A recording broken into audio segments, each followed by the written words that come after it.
Hello friends, welcome back to my channel. तो friends, पानी में आप कौन कौन से प्लांट की कटिंग ग्रो कर सकते हो, उन सभी के आपको नेम भी बताऊंगी।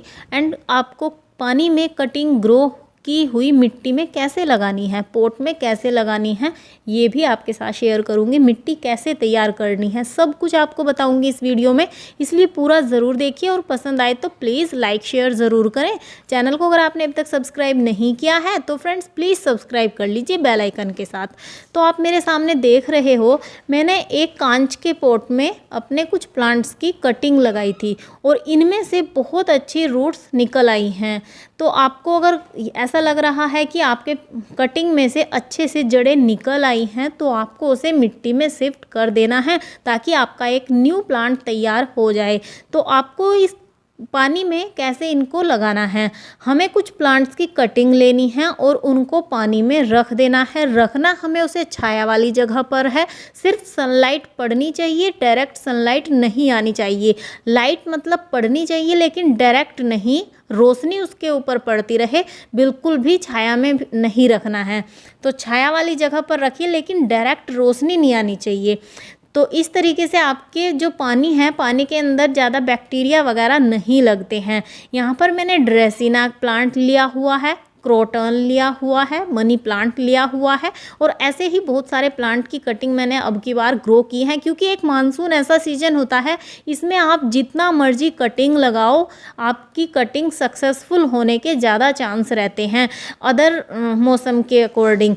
तो मैंने कटिंग जो ग्रो की है, बहुत सारे प्लांट है, क्रोटन भी है, मनी प्लांट भी है एंड ड्रेसिना भी है, सॉन्ग ऑफ इंडिया की भी की है, पान के प्लांट की भी की है और बहुत ही अच्छी सभी में रूट्स निकल आई हैं। तो जो आप पानी लेते हो, या तो आप कांच के बोतल में रखिए या फिर आप इस तरीके का कोई पॉट भी ले सकते हो या फिर किसी बर्तन में भी आप रख सकते हो। लेकिन उस पानी को आपको 2 से 3 दिन में एक बार ज़रूर से बदलते रहना होगा। उससे क्या होगा कि जो पानी में कीड़ा वगैरह चला जाता है वो नहीं चलता, बैक्टीरिया नहीं होते हैं। और अगर आप उस पानी में आधा चम्मच हल्दी का ऐड कर दोगे तो वो और भी बहुत अच्छा है। आपके जो कटिंग आप रखोगे उनमें से रूट्स निकलने के ज़्यादा चांस रहेंगे। तो इसलिए आप कोशिश किया करें कि जो पानी रख रहे हो उसमें आधा चम्मच हल्दी भी डाल दें, क्योंकि हल्दी जो होती है एंटी फंगल होती है, एंटीबायोटिक होती है, तो हमारे प्लांट में फंगस वगैरह भी नहीं लगने देती है। तो क्रोटन की मैंने एक एक पत्ती भी रखी हुई है क्योंकि हम इसको पत्ती से भी ग्रो कर सकते हैं। ये हमारा पान का प्लांट है, बेटल लीफ इसको बोलते हैं। तो बेटल लीफ को भी आप कटिंग से ग्रो कर सकते हो, पानी में भी और मिट्टी में भी। एंड मनी प्लांट को तो हम ग्रो कर ही सकते हैं पानी में भी एंड मिट्टी में भी। मनी प्लांट डेकोरेट के पर्पज से बेस्ट प्लांट रहता है, उसे आप कहीं पर फैला भी सकते हो क्योंकि एक बेल रहती है। इसके बाद हमने इनको लगाना है अपने प्लास्टिक के पोट में, और ये सभी पोट हमारे 5 से 6 इंच के हैं, ज़्यादा बड़े पोट नहीं हैं। हमने छोटे पोट लिए हैं क्योंकि प्लांट अभी हमारे छोटे हैं। तब हमें लगेगा प्लांट की ग्रोथ अच्छी हो गई है तो हम उन्हें वापस से बड़े पोट में शिफ्ट कर देंगे। तो इनके नीचे जो होल हैं, काफ़ी बड़े बड़े होल हैं, तो हमने इनमें काफ़ी अच्छी सारी ठीकरी भर देनी है ताकि एक्स्ट्रा पानी सिर्फ बाहर निकले, मिट्टी बाहर ना निकले। क्योंकि मिट्टी बाहर निकलती है तो फिर नीचे से प्लांट की जड़ें जो है वो अच्छे से मिट्टी को पकड़ नहीं पाती हैं अगर पानी के साथ मिट्टी निकल जाती है तो। इसलिए आप कोशिश किया करें कि सिर्फ एक्स्ट्रा पानी बाहर निकले, मिट्टी ना निकले। अब हमें यहाँ पर मिट्टी तैयार करनी है। क्योंकि कटिंग जो होती है इनकी रूट्स बहुत ज़्यादा सॉफ्ट रहती हैं तो हम इनको हार्ड मिट्टी में नहीं लगा सकते। इसके लिए हमें मिट्टी यहाँ पर सॉफ्ट तैयार करनी होगी।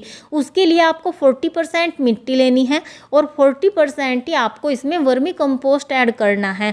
अगर आपके पास वर्मी कंपोस्ट नहीं है तो आप गोबर की खाद ले सकते हो, लेकिन गोबर की खाद बहुत अच्छे से सड़ी हुई होनी चाहिए, सूखी रहनी चाहिए। गीली गोबर की खाद रखोगे तो उसमें भी फंगस लगती है। इसके बाद हमने यहाँ पर 1 चम्मच फंजीसाइड पाउडर लिया है और करीब हमने यहाँ पर 50 ग्राम लिया है नीम खली। नीम खली और फंजीसाइड पाउडर इस मिट्टी में ऐड करना बहुत ज़्यादा ज़रूरी है क्योंकि अभी जैसे बरसात है तो हमारे प्लांट में फंगस वगैरह लगने के ज़्यादा चांस रहते हैं, प्लांट खराब होने के ज़्यादा चांस रहते हैं। तो इस तरीके से अगर आप मिट्टी तैयार करोगे, सॉफ्ट मिट्टी तैयार होगी और इसके अलावा आपके प्लांट को थोड़ी थोड़ी खाद की मात्रा भी मिलती रहेगी और उसमें फंगस भी नहीं लगेगी। पॉट में इस तरीके से अच्छे से आपको ठिकरी भर लेनी है, एक्स्ट्रा पानी बाहर निकलेगा, इससे मिट्टी बाहर नहीं निकलेगी। आप चाहें तो कोई कॉटन का कपड़ा भी यूज़ कर सकते हो ताकि ज़्यादा पानी मिट्टी बाहर ना निकले। और इस तरीके से आपको इसमें रख देना है और अपनी कटिंग को ईजी ग्रो कर लेना है। लगाने के बाद भी छाया में ही रखना है, धूप में नहीं रखना। अब चलिए बताती हूँ आपको प्लांट्स कौन कौन से आप ग्रो कर सकते हो पानी में। फर्स्ट चैन प्लांट। चैन प्लांट जो होता है ये बहुत ही हार्डी एंड परमानेंट प्लांट होता है। सर्दी हो गर्मी हो हमेशा आपके गार्डन में रहेगा और इसके पास से जो बेबी प्लांट निकलते हैं आप उन्हें निकाल कर पानी में ग्रो कर सकते हो इस तरीके से। तो यहाँ पर भी मैंने पानी में ही कुछ कटिंग रखी हुई है और इनमें से आप देख सकते हो कितनी अच्छे से रूट्स डेवलप हो चुकी हैं। तो ये भी अभी हमें नहीं लग रहा कि मिट्टी में हमें लगानी चाहिए, थोड़े और दिन हम इसको रखेंगे उसके बाद मिट्टी में शिफ्ट करेंगे। एक कटिंग को आप कम से कम 1 मंथ लग जाता है बहुत अच्छे से ग्रो करने में। तो आप ये मत सोचिए कि एक कटिंग आपने लगा दी तो वो बस 1 वीक के अंदर ही आपकी तैयार हो जाएगी, ऐसा बिल्कुल भी नहीं है। आप उसे 20 से 25 दिन तक पानी में रखिए, पानी को दूसरे दिन बदलते रहिए, उसके बाद उसमें छोटी छोटी जड़ें निकलेंगी, तब आपको उसको जाकर मिट्टी में ग्रो करना है। तो चैन प्लांट जो होता है ये छोटे से छोटे पॉट में आप इसे ग्रो कर सकते हो और इसको आप हैंगिंग पॉट में भी लगा सकते हो। ये प्लांट नर्सरी में आपको 50 रुपीज़ का मिलता है, लेकिन एक प्लांट से ही आप इसके बहुत सारे प्लांट तैयार कर सकते हो। ये छाया में भी तैयार होता है और धूप में भी खराब नहीं होता। हैंगिंग पॉट में लगाओगे तो चारों साइड से इसके जो रनर निकलते हैं बहुत ही प्यारे लगते हैं। काफ़ी हार्डी प्लांट है एंड ज़्यादा केयर की ज़रूरत नहीं पड़ती है। 15 से 20 दिन में आप इसमें बस वर्मी कंपोस्ट या फिर गोबर की खाद ही डाल सकते हो, उसी से इस प्लांट की ग्रोथ बहुत अच्छी रहती है। नेक्स्ट हमारा मनी प्लांट। तो मनी प्लांट की भी मैंने बहुत सारी कटिंग अपनी पानी में लगाई हुई हैं और इनकी ग्रोथ भी बहुत अच्छी निकली हुई है। मनी प्लांट एक ऐसा प्लांट होता है जिसे आप डेकोरेट के लिए कहीं पर भी रख सकते हो, अपने ड्राइंग रूम में रख सकते हो, किचन में रख सकते हो, लॉबी में रख सकते हो, कहीं पर भी। और ये एक बेल होती है तो आप इसे कहीं पर भी फैला भी सकते हो। मनी प्लांट की बहुत सारी वैरायटी होती हैं। नॉर्मली इसका प्लांट आपको 40 रुपीज़ से स्टार्ट होकर 200 तक मिलते हैं। इन्हें आप हैंगिंग पॉट में भी लगा सकते हो, नॉर्मल पॉट में भी लगा सकते हो एंड इस तरीके से प्लास्टिक बोतल में, छोटे जग में, किसी भी तरीके से आप इसे डेकोरेट कर सकते हो। मनी प्लांट की पत्तियों को साफ करने के लिए आप उसके ऊपर स्प्रे करके पानी डालते रहिए या फिर कॉटन के कपड़े से भी आप इनकी पत्तियों को साफ कर सकते हो। नेक्स्ट हमारा संचेसिया। संचेसिया बहुत ही खूबसूरत सा प्लांट है क्योंकि इसकी पत्तियां बहुत प्यारी लगती हैं। ऊपर के टॉप से एक कटिंग लेनी है और उसको पानी में आपको रख देना है। 15 से 20 दिन में ही आपको लगेगा कि आपका न्यू प्लांट तैयार हो गया है, लेकिन ये नर्सरी में भी आपको ओनली 40 से 50 रुपीज़ का ही मिल जाता है। संचेसिया एक इंडोर प्लांट रहता है जिसे सिर्फ आधा 1 घंटे की धूप चाहिए होती है। अगर ज़्यादा धूप में रखोगे तो इसकी पत्तियां खराब हो जाती हैं। इसको घना करने के लिए आप ऊपर की टिप से इसको पिंच करते रहिए टाइम टाइम पर, तो इसमें से ज़्यादा ब्रांच निकलती हैं। मैंने इसको 8 इंच के पॉट में लगाया हुआ है, सीमेंट पॉट में। नेक्स्ट हमारा क्रोटन। तो क्रोटन की भी बहुत सारी वैरायटी होती हैं, आप इन्हें भी पानी में ग्रो कर सकते हो।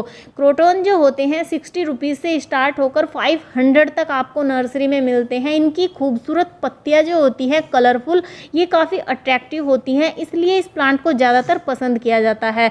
कुछ क्रोटन ऐसे होते हैं जो कि छाया में रखे जाते हैं एंड कुछ क्रोटन ऐसे होते हैं जो कि आप धूप में भी रख सकते हो। ये वाले प्लांट की भी मैंने कटिंग तैयार की हुई है, वो भी पानी में और मिट्टी में भी मैंने इसकी कटिंग तैयार की हुई है।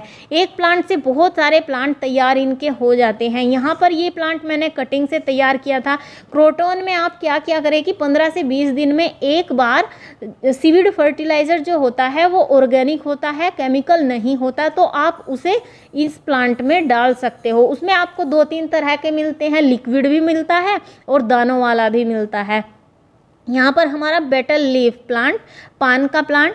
तो इस पान के प्लांट को भी आप पानी में भी ग्रो कर सकते हो, मिट्टी में भी ग्रो कर सकते हो। पान की खेती जहाँ पर होती है, पत्तियों का साइज इनका बहुत बड़ा हो जाता है और इस प्लांट को लकी प्लांट भी बोला जाता है। तो आप इसे अपने घर में रख सकते हो, क्योंकि ये पूजा में भी ज़्यादातर यूज़ किए जाते हैं इनके पत्ते। तो आप ऐसे भी रख सकते हो और डेकोरेट के पर्पज़ से भी रख सकते हो, क्योंकि ये एक बेल होती है तो आप इसे कहीं पर भी फैला भी सकते हो। ज़्यादा बड़े पोट की इनको ज़रूरत नहीं पड़ती है, आप छोटे पोट में भी इनको ग्रो कर सकते हो, हैंगिंग पोट में ग्रो कर सकते हो और सिर्फ आधा 1 घंटे की धूप इनको चाहिए होती है। नेक्स्ट हमारा song of India. Song of India जो प्लांट होता है ये बहुत ही खूबसूरत सा लगता है, क्योंकि इसकी पत्तियां बिल्कुल आर्टिफिशियल जैसी लगती है डबल शेड में। तो आप सॉन्ग ऑफ इंडिया को भी पानी में तैयार कर सकते हो। इजी बालकनी गार्डन के लिए ये प्लांट बेस्ट रहते हैं। पानी में तैयार करिए इनकी कटिंग या फिर मिट्टी में तैयार करिए। इसका प्लांट आपको नर्सरी में 80 से 100 रुपीज़ का मिलेगा और एक प्लांट से ही आप बहुत सारे तैयार कर सकते हो, क्योंकि इनके पास से बेबी प्लांट निकलते रहते हैं और ज़्यादा धूप की ज़रूरत नहीं पड़ती है। सिर्फ आधा 1 घंटे की धूप मिल जाए उतना इसके लिए काफ़ी रहता है। इनकी हाइट भी काफ़ी बड़ी हो जाती है, तो आप कम से कम 8 से 9 इंच के पॉट में इस प्लांट को लगा सकते हो। जितनी ज़्यादा अच्छी ग्रोथ निकलती है प्लांट की, जितना उसको स्पेस मिलेगा उसकी जड़ों को फैलने के लिए, उतनी ही उसकी ग्रोथ अच्छी निकलती है। तो आप कम से कम 8 से 9 इंच के पॉट में तो ज़रूर से लगाया करें, वो भी कुंडे टाइप के, क्योंकि न्यू बेबी प्लांट निकलते रहते हैं तो स्पेस ज़्यादा चाहिए होता है। सो फ्रेंड्स, नेक्स्ट है हमारा सिंगोनियम प्लांट। सिंगोनियम की भी बहुत सारी वैरायटी होती हैं, पत्तियों के कलर डिफरेंट रहते हैं। इन्हें सिर्फ आधा 1 घंटे की धूप चाहिए होती है एंड इनको आप पानी में भी तैयार कर सकते हो, मिट्टी में भी तैयार कर सकते हो, बेल की तरह भी फैला सकते हो और कटिंग कर करके प्लांट की तरह भी आप इनको रख सकते हो। इन्हीं के पास से बहुत सारे बेबी प्लांट निकलते रहते हैं, उसी से इनके न्यू प्लांट तैयार हो जाते हैं। ये प्लांट आपको 60 रुपीज़ से स्टार्ट होकर 100 तक नर्सरी में मिलेंगे, क्योंकि इनकी वैरायटी बहुत सारी होती हैं।